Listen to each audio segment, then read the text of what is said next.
Hello and Happy New Year! Welcome to Become the Teapot. I'm Iain. And so am I. So, we've mugged off this film for such a long time now. I think even in our first episode, which, if you've listened to it, we must only apologise for the sound quality. So, it's about time that we thought we'd cover it. Iain, do you want to get us started? Where do you want to begin with this? Okay, yeah, I'll get started. It's bad.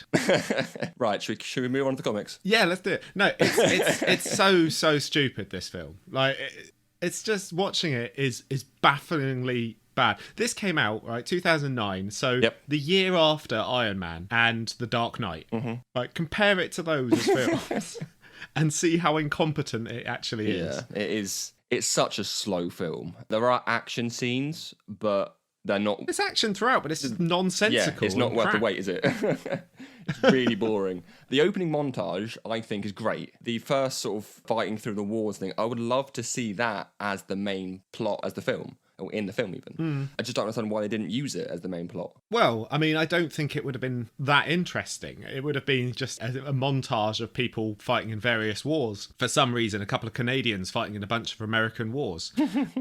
It wouldn't make much for a film, I don't think. It wouldn't be the most interesting arc. It is not the most interesting thing about Wolverine. They've also, they seem to have made him even older in the film than he was in the comic for some reason, so he could fight in the Civil War in America, but... I don't know. It was okay. I think it's a good intro, even if it was one of those things where you're watching it going, well, you've not framed the D-Day landings. You've framed the D-Day landings as seen in Saving Private Ryan. So this actually looks like at some point Sabretooth and Wolverine went and starred in Saving Private Ryan rather than actually stormed. Or Saving Private Ryan Reynolds, keeping it on topic. Good, yeah. That... Definitely something. It's something we can work with. That's words I'm sure. there. Yes, you've said words. So, I'm going to put this in inverted commas, even though you can't see this at home. Deadpool. Yeah. Yeah.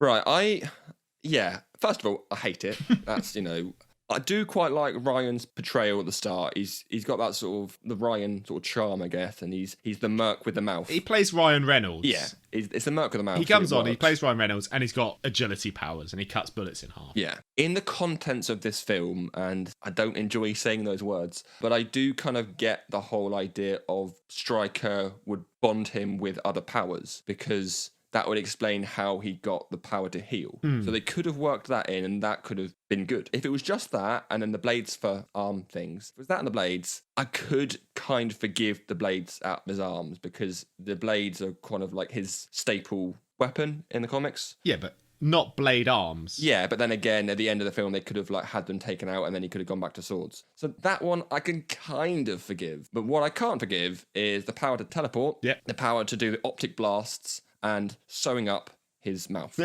So, yeah, I mean, this is the thing. Like, he's played by Ryan Reynolds at the beginning of the film, by Scott Adkins, plays Weapon 11 at the end of the film. Yeah. Complete with all of Deadpool's powers, like laser eyes, sword arms, and presumably not having to eat or drink. So... yeah, could put a tube up his nose.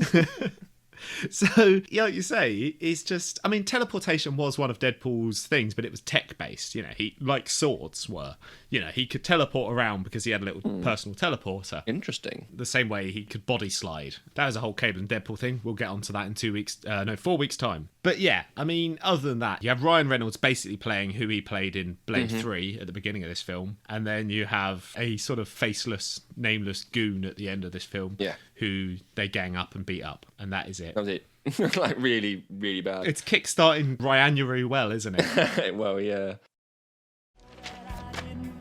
God damn, that's beautiful.